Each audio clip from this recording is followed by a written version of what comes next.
meron siyang mechanics. Bago ka makakuha ng pair, kailangan mo munang...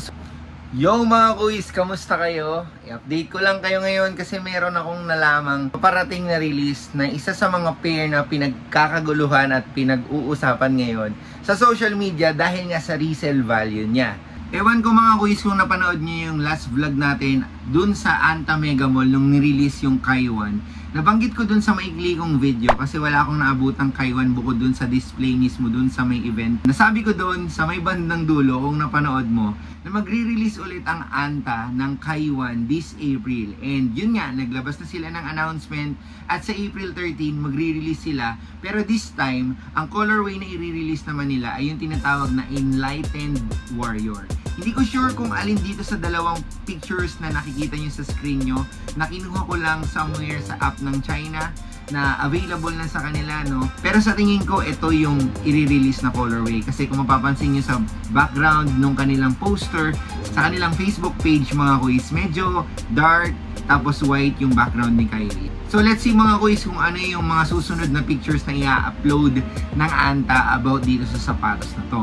Nagustuhan ko yung update, kung babasahin nyo, meron siyang mechanics. Bago ka makakuha ng pair, kailangan mo munang sundin yung mga mechanics na nilagay nila. Siguro dahil na lang to sa mga naging feedback at yung, alam mo yung nangyaring disappointment sa ibang mga hindi nakakuha ng pair. Kung napanood nyo yung nag-viral TikTok na video na yon, siguro gumawa ang Anta ng way kung saan kikita sila ng extra. At the same time, may iwasan yung multiple pairs na kukunin lang ng isang tao.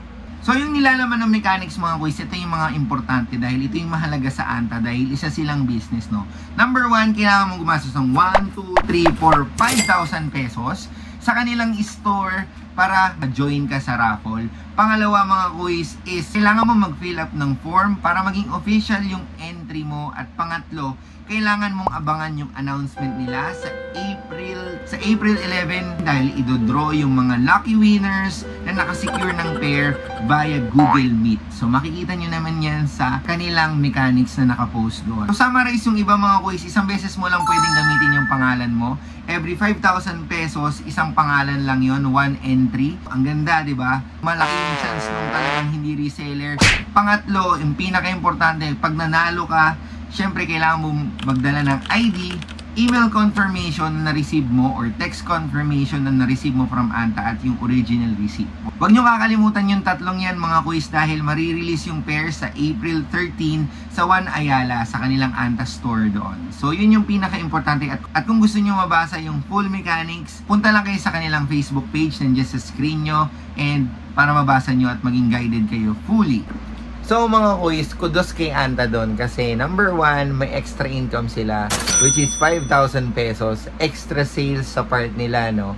Pero ganun pa din mga kuis, hindi mawawala yung mga mamumuhunan dyan ang 5,000 kasi mababawi naman nila yan sa resale value in case na may makuha silang mga extra pairs, no?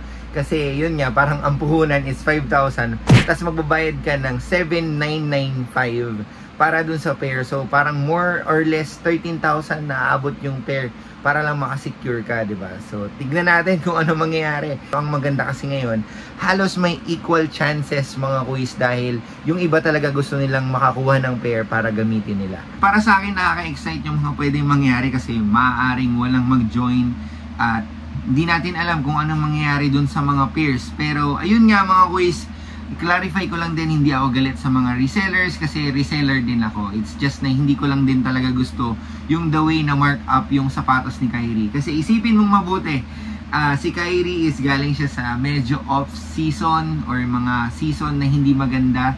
Nagpalit lang siya ng brand, hindi siya namatay pero pinaglamayan siya. Tumaas na kagad yung sapatos niya. But then again, it's the resellers decision to mark up the pair, pero be willing to accept din kung ano yung magiging opinions and reactions ng ibang tao tulad ko. So hindi ko talaga gusto yun kasi for example, nakakita ko ng 21,000 yung selling price niya ng Kyrie, which is para sa akin hindi tama. So yun lang naman ang comment ko, no? So nasa sa inyo pa din yan. So ayan mga boys, patapos na ulit yung vlog natin. Gusto ko lang malaman ano yung masasabi nyo sa ginawa ng Anta.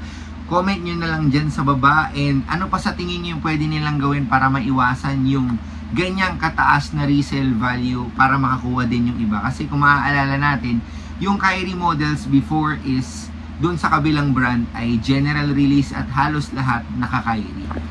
Bale, magkita na lang tayo sa release date. Pupunta na lang tayo doon kasi hindi naman tayo sasali mga kuys kasi masyado nang mataas yung gagastusin natin para sa isang pair. And ayun, sana mahawakan natin yung mismong pair para maipakita ko sa inyo. At huwag niyong kalimutang i-follow ang aking Facebook page para kung may mga tanong kayo mga kuys, doon nyo na lang itanong kasi hindi natin pwedeng sagutin dito lahat. And ayun, subscribe to this channel. Magkita-kita tayo sa susunod na vlog mga kuys. God bless sa inyo at ingat kayo palagi.